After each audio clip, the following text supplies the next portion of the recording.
Have you ever been driving and in the middle of your trip you just suddenly stopped and looked up directions on Google Maps or checked Waze for reaching faster? Google recently announced that it would merge teams working on Waze and products like Google Maps. Yes, Google Maps and Waze are merging. Google is reportedly merging both of its teams. However, the two navigation apps will stay separate. The company will house both teams under its Geo organization, which oversees Google Earth and Street View products. You are already familiar with these popular apps. Google Maps and Waze are the most widely used apps globally for navigation purposes. However, what many need to learn is Google owns both of them. The Google Maps versus Waze fight is difficult to judge. These two navigation apps have a lot of similarities, which includes shared features in the same parent company, Google. The two are getting more and more the same as time goes on. Still, there is a clear defining line between the two apps in that Google Maps and Waze both approach navigation in different ways. Google Maps is about collecting millions of data to get you from A to B. Meanwhile, Waze depends on crowdsourcing and has a different and unique aggressive way of getting you to your destination. Still, the differences between both these apps are pretty subtle. Finding the best is challenging, and your pick might depend on your preferences and needs. However, if you throw both Google Maps and Waze into the ring for an all-out brawl of Google Maps and Waze, which one is better and will come out on top?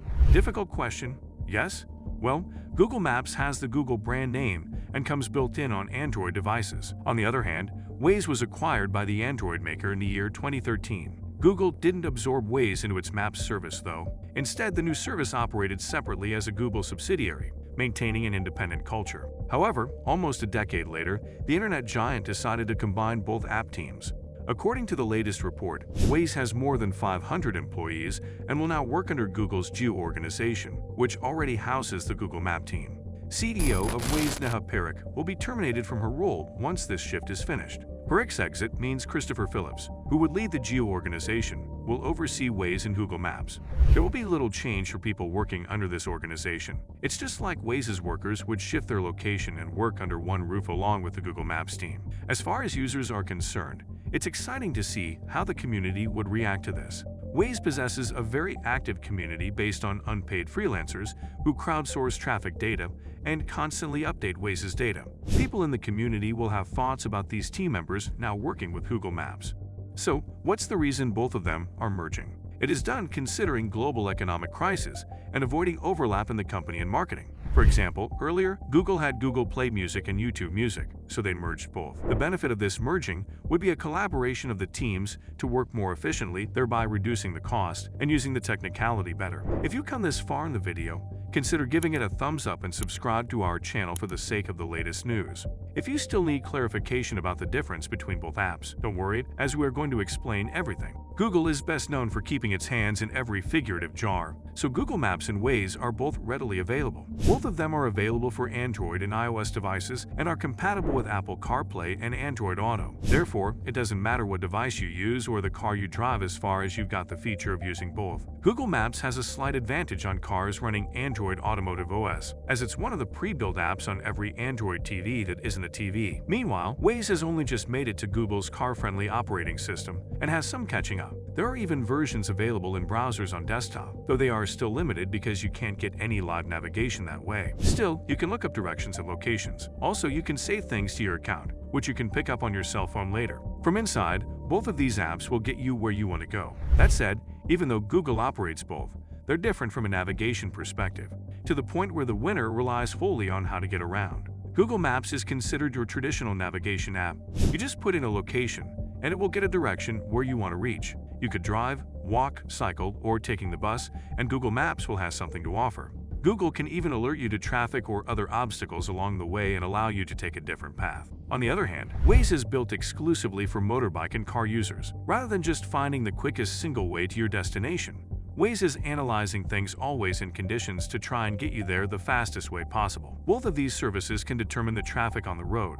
However, Waze does something about it. Google Maps will detect and flag traffic or obstacles it knows about on-screen, as does preset routes regardless of how things change. It asks you if you want to take an alternate route based on how bad the traffic gets. However, it's not specifically aggressive about it. But the previous year, Google Maps changed how it estimated its routes. The service will now use several factors, including real-time traffic conditions and several traffic lights, for suggesting you the proposed route safer and more eco-friendly. In this way, you save on fuel and are less likely to meet an accident. In other words, Google Maps would be taking more than just your final ETA into account when it is telling you the directions where to go. And more recently, it even started telling exactly how much a specific route will cost should you encounter any tolls. A feature pinched from Waze, we could add. Waze is mainly built around one main thing and one thing only. That is minimizing your time while driving and getting you to your destination as quickly as possible. Therefore, it doesn't ask permission to change your route mid-trip and automatically offers directions that get you around the obstacles that have popped up. It will get you somewhere in the minimum time. That's the reason users experience reaching some very random places via Waze, as this app works for getting where they need to go. For instance, when I looked up directions to my sister's house, Waze said it would be a 200-mile trip that would take 3 hours and 5 minutes. On the other hand, Google Maps showed a shorter route. However, that would take 3 hours and 15 minutes to make the trip. That's traveling the same primary route and not avoiding toll roads. What about the investors? How are they reacting to this step? Google has been much more conscious at the moment than almost all other tech companies. They're more focused on cutting costs. There might be general sentiments among the investors that the headcount of Google is too high. But indeed, investors are expecting to see great things coming from Google. No one can deny the fact that Google Maps is the most detailed and comprehensive navigation service. Not only does it offer a significant amount more than Waze, but it is also more detailed and has many more resources. More to the point, it doesn't matter what you use or how you choose to get around. Google Maps has the features to help you do it. On the other hand, Waze is limited, only offering navigation for the motorist, and yet it's capable of offering a service and a feature that Google Maps can't even match, which is pretty damn strange knowing how long it's been part of the Google platform. Why? It must be clarified that Google has the advantage of keeping both services functional and not offering Waze's breakout option as part of Google Maps. However, that is how things are. If you are a car driver who wants to reach your destination as soon as possible and don't care how you get there, you want to prefer Waze. Google Maps can see and anticipate road conditions. However, it isn't as active about giving you a different route when things get dicey.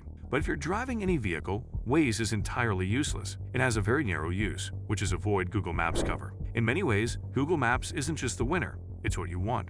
So, what do you guys think about this video? Please share your reviews about what you think about Google Maps and Waze merge. I hope you liked this video. If you did, remember to like, share, and subscribe. Stay tuned, as we will come up with many more new and more informative videos.